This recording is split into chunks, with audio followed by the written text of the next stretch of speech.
नमस्कार, आपका अखबार के इस अंक में आपका स्वागत है। मैं हूं प्रदीप सिंह। क्रिकेट में आपने देखा होगा, अगर किसी टीम का खिलाड़ी मैच की आखिरी गेंद पर छक्का मारकर टीम को जिता दे तो जो खुशी होती है, जो जश्न होता है, वो देखने लायक होता है। आज पश्चिम बंगाल में उसी तरह का जश्न मनाया जा रहा है। केंद्रीय गृह मंत्री अमित शाह और उनकी सरकार ने आखिरी गेंद पर छक्का मार दिया है। आपको मालूम है कि अगले 4-5 दिन में लोकसभा चुनाव के लिए नोटिफिकेशन यानी अधिसूचना जारी होने वाली है। उससे ठीक पहले केंद्र सरकार ने घोषणा किए, नोटिफिकेशन जारी कर दिया है कि सीए का कानून लागू होगा। उसके रूल्स नोटिफाई कर दिए गए। अब 31 दिसंबर 2014 से पहले जो लोग भी पाकिस्तान, बांग्लादेश और अफगानिस्तान से भारत आए थे, उनको भारतीय नागरिकता मिलने का रास्ता साफ हो गया है और तेज़ी से नागरिकता मिलने का रास्ता साफ हो गया है। और कौन लोग आए हैं? जो वहाँ धर्म के आधार पर प्रताड़ित किए जा रहे थे। आपको मालूम है कि ये तीनों देश जो है इस्लामी देश हैं। इसमें जो माइनॉरिटीज़ हैं, कौन कौन थी माइनॉरिटीज़? हिंदू, सिख, बौद्ध, जैन, क्रिश्चियन, इन धर्मों मजहबों के मानने वाले लोगों को वहाँ धर्म के आधार पर प्रताड़ित किया जाता था और उनको पलायन के लिए मजबूर होना पड़ता था। वो मजबूर होकर भारत में शरण लेने के लिए आते थे। लेकिन भारत में जो कानून था, आपको मालूम है कि भारत जो यूनाइटेड नेशंस का शरणार्थी का कानून है, चार्टर है, उसका सिग्नेटरी नहीं है। भारत शरणार्थियों को शरण नहीं देता, तो इसलिए जो है उनको सिटीजनशिप मिलने में दिक्कत आती थी। सिटीजनशिप न मिलने से क्या होता है, वो भारत में न तो पासपोर्ट बनवा सकते हैं, न अपने बच्चों का स्कूल में एडमिशन करवा सकते हैं, न राशन कार्ड बनवा सकते हैं, न ही घर खरीद सकते हैं, न ज़मीन खरीद सकते हैं। तो इस तरह की दिक्कतें उनके जीवन की मुश्किलें और बढ़ाने वाली थी। अब आप देखिए, एक माइंडसेट को समझने की कोशिश कीजिए। कहा जा रहा है कि इसमें मुसलमान नहीं है, इस नाम पर विरोध किया जा रहा है। मानसिकता ये है कि माइनॉरिटी यानी अल्पसंख्यक का मतलब मुसलमान। इस देश में अल्पसंख्यक की परिभाषा बना दी गई है।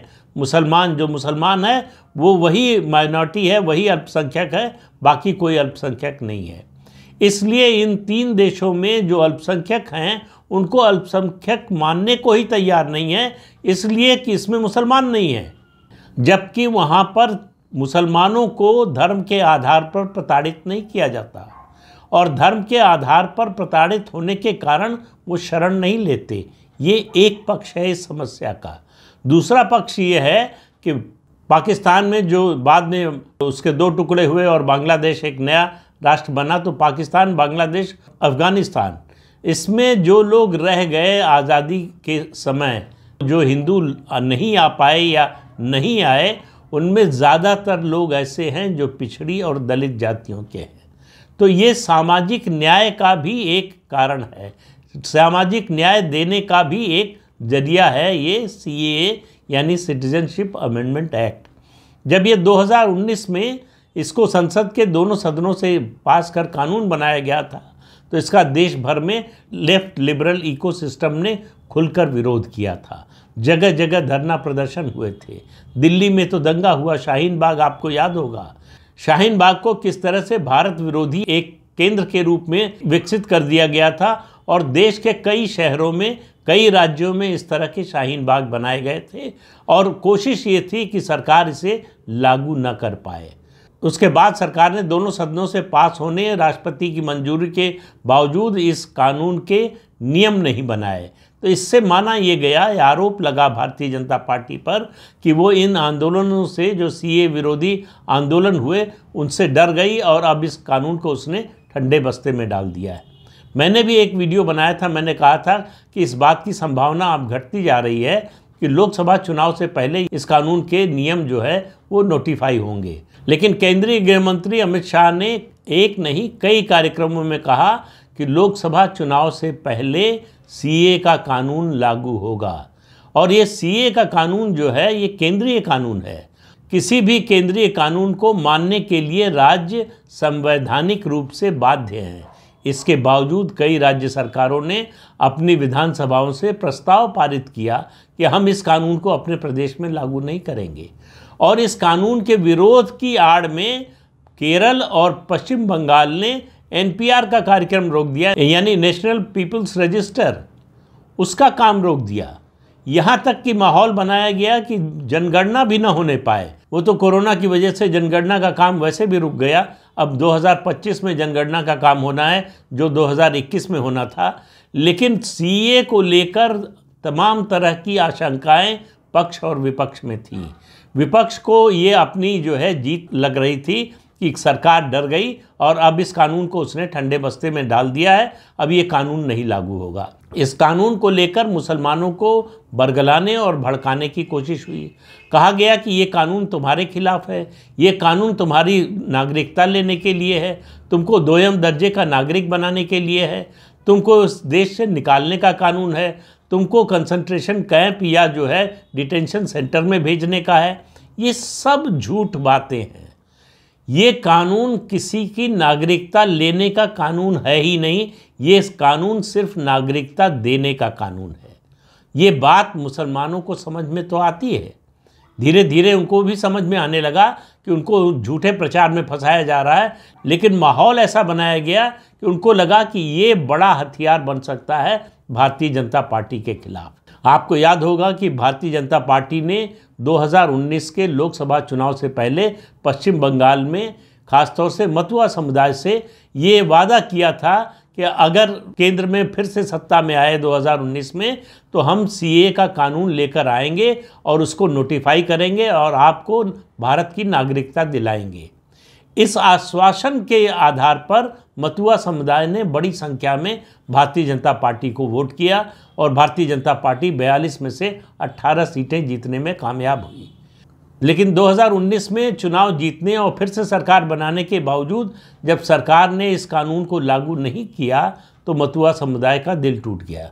उनको लगा कि ये केवल चुनावी वादा था, सरकार का और भारतीय जनता पार्टी का इस कानून को लागू करने का कोई इरादा नहीं है। अगर था भी तो वो विरोध को देखते हुए डर गए हैं। अब इस डर के मारे इस कानून को लागू नहीं करेंगे।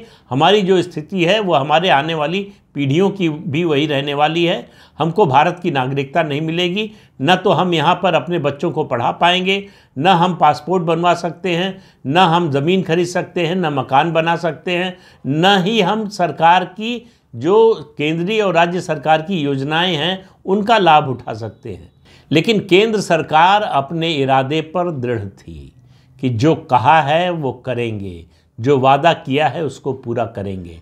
लेकिन विश्वास की कमी जब हो जाए तो उसका नुकसान होता है। 2021 के विधानसभा चुनाव में पश्चिम बंगाल में भारतीय जनता पार्टी को इसका भारी नुकसान हुआ।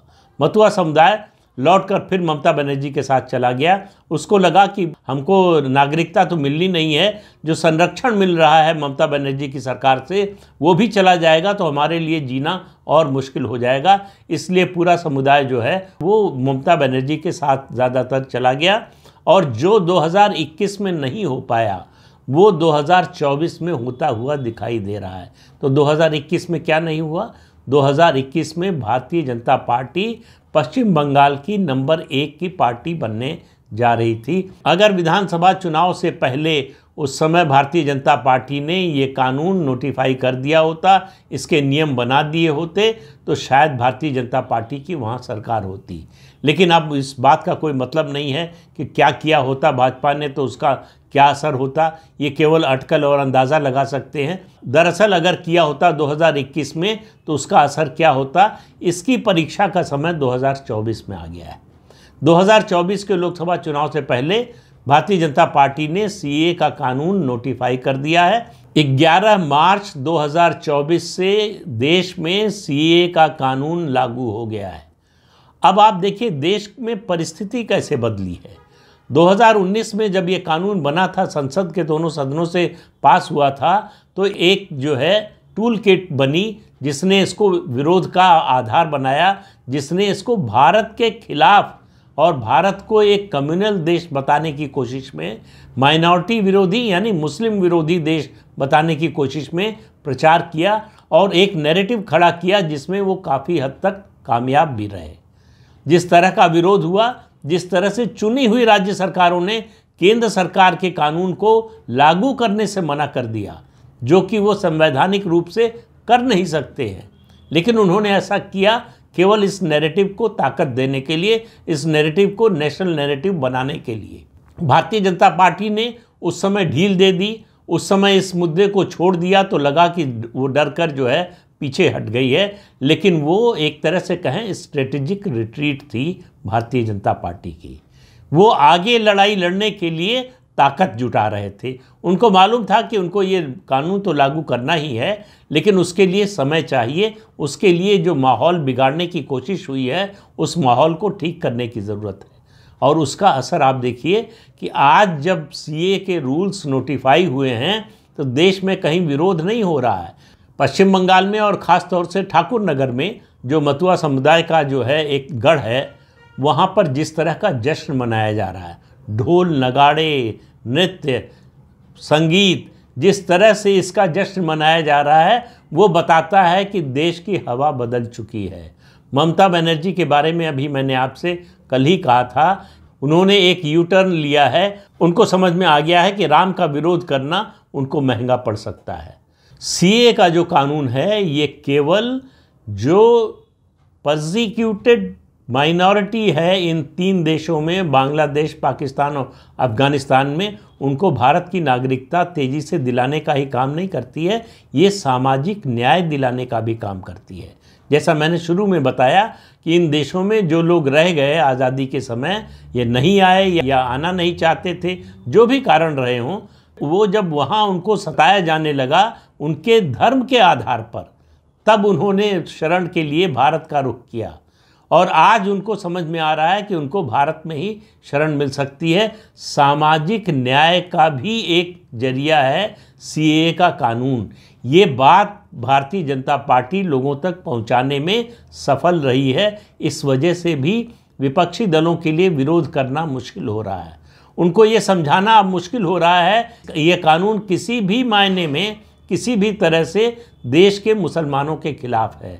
ये भारत के मुसलमानों के खिलाफ इसमें कुछ नहीं है, बल्कि दुनिया के किसी भी मुस्लिम देश या किसी भी मुसलमान के खिलाफ इस कानून में कुछ नहीं है। ये केवल 3 देशों में जो माइनॉरिटी के लोग थे, जो परसिक्यूटेड माइनॉरिटी के लोग थे, उनको भारत की नागरिकता दिलाने का कानून है। ये एक पॉजिटिव कदम है, एक सकारात्मक कदम है, इसमें कोई नकारात्मकता नहीं है। ये किसी के खिलाफ नहीं है, कुछ लोगों के पक्ष में है, और ऐसे लोगों के पक्ष में है जो प्रताड़ित हैं, जो सताए हुए हैं। तो प्रताड़ित लोगों और सताए हुए लोगों की मदद करना अगर अपराध है तो भारतीय जनता पार्टी ये अपराध करने को तैयार है और वो कर रही है। और इसका असर आपको पश्चिम बंगाल के चुनाव में, पूरे देश में ही इसका असर होगा, कम ज़्यादा अलग अलग राज्यों में, लेकिन सबसे ज़्यादा इसका असर अगर होगा कहीं पर तो वो पश्चिम बंगाल में होगा। तो पश्चिम बंगाल में जो 2021 में नहीं हो पाया वो 2024 में होने जा रहा है। यानी भारतीय जनता पार्टी पश्चिम बंगाल में नंबर 1 की पार्टी बनने जा रही है। ये आज आप लिख लीजिए। मैं कह रहा हूँ आपसे कि भारतीय जनता पार्टी को पश्चिम बंगाल में तृणमूल कांग्रेस से ज़्यादा लोकसभा की सीटें मिलने वाली हैं। इस सीए के कानून के नोटिफिकेशन ने वो फ्लड गेट खोल दिया है, जिसके कारण भारतीय जनता पार्टी की लोकसभा सीटों की संख्या में आशातीत बढ़ोतरी होने वाली है। तो पश्चिम बंगाल का चुनाव मैच के आखिरी गेंद पर भाजपा ने जो छक्का मारा है उससे मैच का रुख बदल गया है। भाजपा ने मैच अपने पक्ष में कर लिया है। तो इस अंक में इतना ही। अगले अंक में फिर मिलेंगे किसी नए मुद्दे के साथ। तब तक के लिए अनुमति दीजिए। आपसे अनुरोध है कि ये चैनल देखिए, शेयर कीजिए, लाइक कीजिए और सब्सक्राइब ज़रूर कीजिए। नमस्कार।